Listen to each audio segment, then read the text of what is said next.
Greetings, ATA community. My name is John Lang, and I'm the creator of Audit the Audit. I'll be narrating today's episode for old time's sake, but before we get into that, I want to extend my personal invitation to check out my second channel. There, we will be taking a more casual look at police encounters and all the news and stories surrounding them. So if you like ATA, you're going to love the content on my second channel. There's a brand new episode out on my second channel right now, so as soon as you're done with this episode, head on over to that channel, give it a sub, and check out the new content. I sincerely appreciate each and every one of you, and I look forward to bringing you more police interaction content. But without further ado, let's dive right in and audit the audit.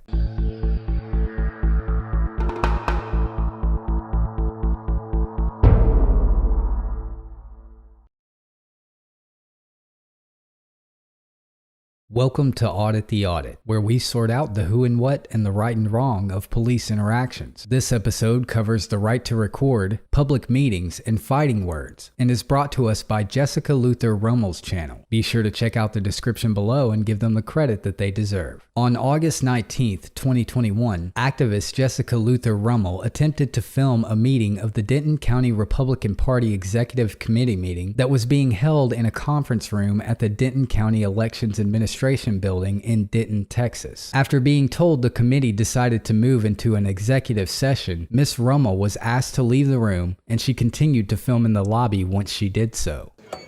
I'm sorry, we're in executive session? Oh, but the congressman's speaking. But we're still in executive session. Oh, watch your. Can I have a copy of the agenda to see when the executive session ends? Okay. Let me see if I can get it for you. Thank you.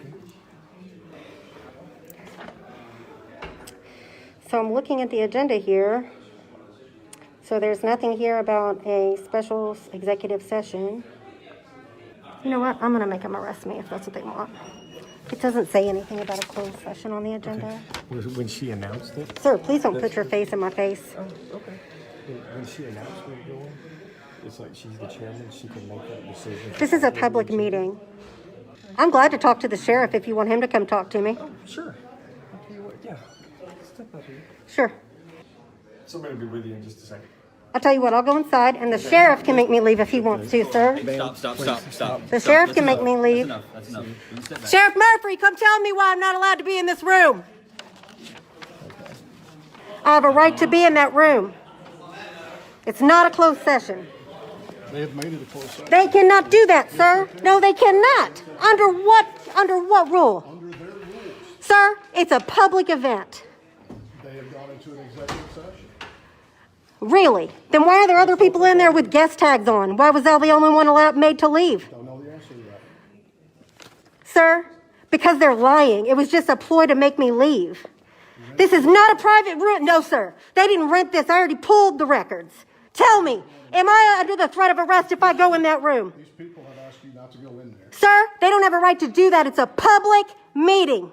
Ms. Rummel argues that she has the right to be present and record because the committee meeting was a public event. As mentioned many times on ATA, the Supreme Court has not decided any case that definitively establishes a right to film in public or at a public meeting, but judges generally accept that expressive conduct and communicative photography are protected by the First Amendment. As the Supreme Court summarized in the 1989 case of Texas versus Johnson, quote, in deciding whether a particular conduct possesses sufficient communicative elements to bring the First Amendment into play, we have asked whether an intent to convey a particularized message was present, and whether the likelihood was great that the message would be understood by those who viewed it. Additionally, while the First Amendment does not directly establish a right for citizens to be present at a public meeting, the Supreme Court determined in the 1976 case of Madison School District versus Wisconsin Employment Relations Commission that when the government opens a forum for direct citizen involvement, excluding certain people or categories of people from participation violates the First Amendment. The court held that, quote, to permit one side of a debatable public question to have a monopoly in expressing its views to the government is the antithesis of constitutional guarantees. Whatever its duties as an employer, when the board sits in public meetings to conduct public business and hear the views of citizens, it may not be required to discriminate between speakers employers on the basis of their employment or the content of their speech. Although there is not a constitutional right for citizens to be present at public meetings, all 50 states have enacted open meeting laws, also known as sunshine laws, that guarantee a citizen's right to be present at most public government meetings, while creating exceptions that allow for closed meetings or executive sessions under special circumstances. Texas's open meeting laws explicitly allow individuals in attendance to record, stating in section 551.023 of the Texas Government Code that, quote, "A person in attendance may record all or any part of an open meeting of a government body by means of a recorder, video camera, or other oral or visual reproduction." While the governmental body is permitted to adopt reasonable restrictions on the location of recording equipment and the manner in which recording is conducted, these rules cannot prevent or unreasonably impair an individual from exercising their right to record the meeting. They have made it a private meeting now. Because I'm here, that is not allowed. They can go to executive session. They're not in executive session. It doesn't even exist. It's not a thing. It says public meeting. You told me earlier you're all about the Constitution. That's right. What about my constitutional rights right now? They've gone to executive session. No, they have not. That's what they Then told why me. are there other people in there with guest name tags on? I don't know the answer to that. They can't do an executive session for a public meeting. Then sue them. Ms. Rummel claims that the committee cannot go into an executive session for a public meeting, and that because the Denton County Republican Party did not pay to rent the conference room and the event was hosted by the city free of charge, they must obtain city approval before deciding to use the room privately. There are several issues with this argument, the first of which is that the county GOP is not required to hold the meeting open to the public because it is not a government body as defined by the Texas Sunshine Laws. While Section 551.002 of the Texas Government Code requires that, quote, "Every regular, special, or called meeting of a governmental body shall be open to the public, except as provided by this chapter." Section 551.001 includes a long list of governmental bodies, none of which include political parties. In fact, according to Section 527 of Title 26 of the United States Code, political organizations such as political parties that are organized and operated primarily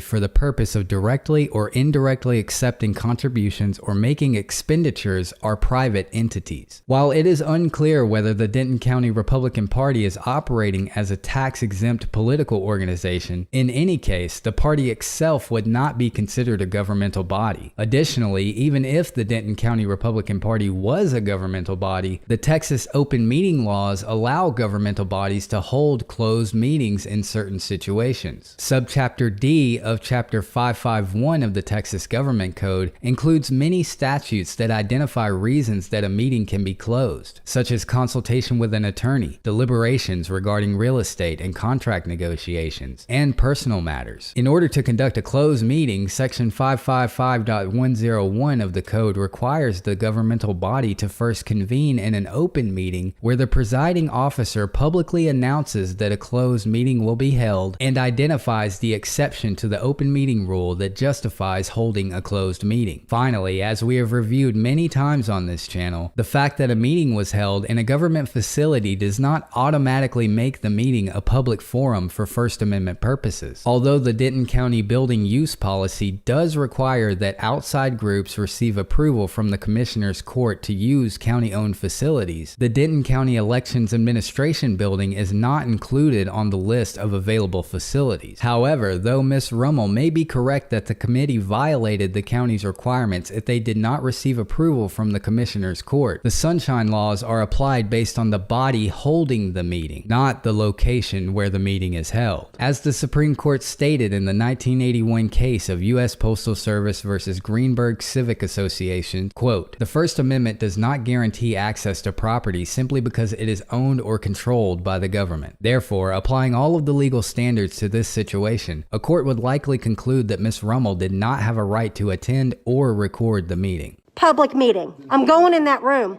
Yes, I am. Yeah, I am. Excuse me, sir. I'd like to go. Don't put your hands on me. If you touch me again, dude, what's your name and badge number? Sergeant Larry D. Badge number. 2425. Name and badge number. Joshua Moisten, 2887. Please get out of my way. This is a public building. No, ma'am. This is a public building. You don't get to just make up the law as you go along and decide that all of a sudden a public event is a private event. They decided that, not me. They can't do that. And sue 'em. I don't want to sue them. I want to go in the room because it's my right to do it and document what's going on in that room. Look how mad you are. You're mad. You can hardly control yourself. Yeah, you killed your wife too. Get out of here. No, you can't make me. Don't you touch me. Get the off of me. I'm in a public space. No. Man, it's time to leave. Go. It's time to leave. Go. Let's go. Go.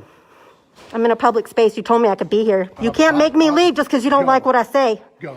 Here, Miss Rummel makes vulgar remarks regarding Sheriff Murphy's wife, who passed away in September of 2011 after falling off of a golf cart during a street party. When Sheriff Murphy announced that he would be running as the GOP nominee for the Denton County Sheriff back in 2015, rumors began circulating that Sheriff Murphy and his wife were drunk at the time of the incident. It is unclear where these rumors began, but then incumbent Sheriff Will Travis denied any involvement to the Dallas Morning News in an article from November of that year. Although Miss Rummel's comments were offensive and insulting, a court would probably conclude that they were protected by her right to freedom of speech. While the Supreme Court has recognized an exception to the First Amendment for quote-unquote fighting words, because Miss Rummel's remarks expressed specific ideas about Sheriff Murphy's behavior and character, they likely would not fall into this category. In the landmark 1942 case of Chaplinsky versus New Hampshire, the Supreme Court recognized a First Amendment exception for insulting or fighting words, which it defined as, quote, those by which their very utterance inflict injury or tend to incite an immediate breach of the peace. In establishing what constitutes fighting words, the court explained that, quote, it has been well observed that such utterances are no essential part of any exposition of ideas, and are of such slight social value as a step to truth, that any benefit that may be derived from them is clearly outweighed by the social interest in order and morality. Resort to epithets or personal abuse is not any proper sense communication of information or opinion safeguarded by the Constitution, and its punishment as a criminal act would raise no question under that instrument. Based on this and other precedents, in the 2008 case of Prutel versus Mason, the Seventh Circuit Court of Appeals approved jury instructions that stated fighting words must, quote, play no role in the expression of ideas. In other words, while the fighting words doctrine may cover slurs, epithets, and name-calling, as the Supreme Court Justice White noted in his concurring opinion in the 1992 case of RAV versus City of St. Paul, quote, the mere fact that expressive activity causes hurt feelings, offense, or resentment does not render the expression unprotected. Accordingly, a court would likely conclude that although Miss Rummel's verbal attacks on Sheriff Murphy could rise to the level of inciting violence, they were protected by the First Amendment because the comments communicated specific information and opinions. You can't change the law just because you don't like what I say. You're yelling, you're disturbing. I'm not yelling. Yeah, you are. No, I'm not. Yeah, you are. You didn't tell me to leave till I accused you of killing your wife.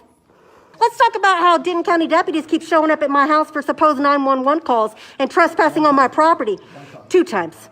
2 times. Just because you didn't log the first one doesn't mean it didn't happen. Let's also talk about how you used your power to deny me an open records request.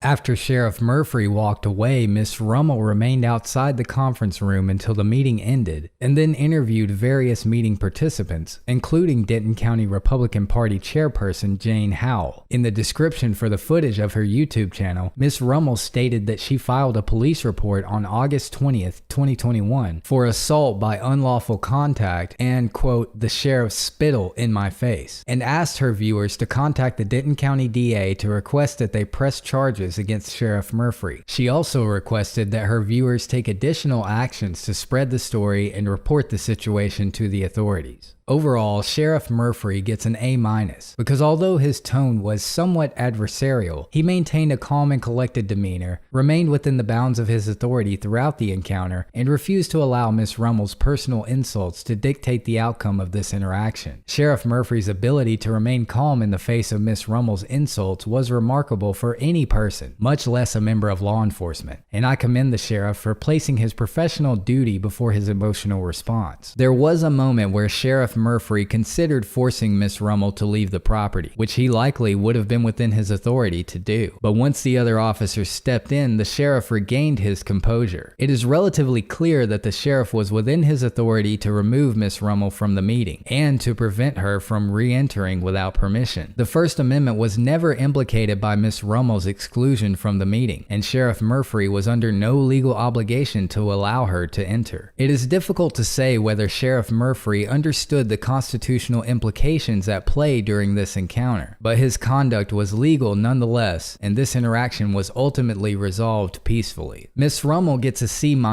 for failing to do her due diligence before causing a scene about being excluded from the meeting, displaying a fundamental misunderstanding of the First Amendment, and for maintaining a rude and confrontational attitude throughout the interaction. From Miss Rummel's perspective, it likely felt as though she was being intentionally left out of the GOP meeting, and that is almost certainly the case. However, private entities have the right to meet in private for almost any reason, and it would be contrary to our current interpretations of the Constitution to suggest that citizens are entitled to attend private meetings held by private entities. Considering that Miss Rummel went to the meeting with the intention to film, her failure to research the applicable laws and jurisprudence was the catalyst for this encounter's escalation. And this interaction highlights the importance of understanding the fine details of the law before exercising your rights. Miss Rummel's decision to hurl deep-cutting insults at Sheriff Murphy was likely influenced by their colored history that the two share. And although I personally do not endorse Miss Rummel's choice of words, she was well within her rights to make those statements. It is worth bearing in mind how your actions will be perceived by a jury of peers in the event that you are a victim of police misconduct. And being rude and hostile will rarely ever work in your favor in court. While I do appreciate Miss Rummel's passion for civilian rights and government transparency, I also believe that she would benefit from a tamer approach.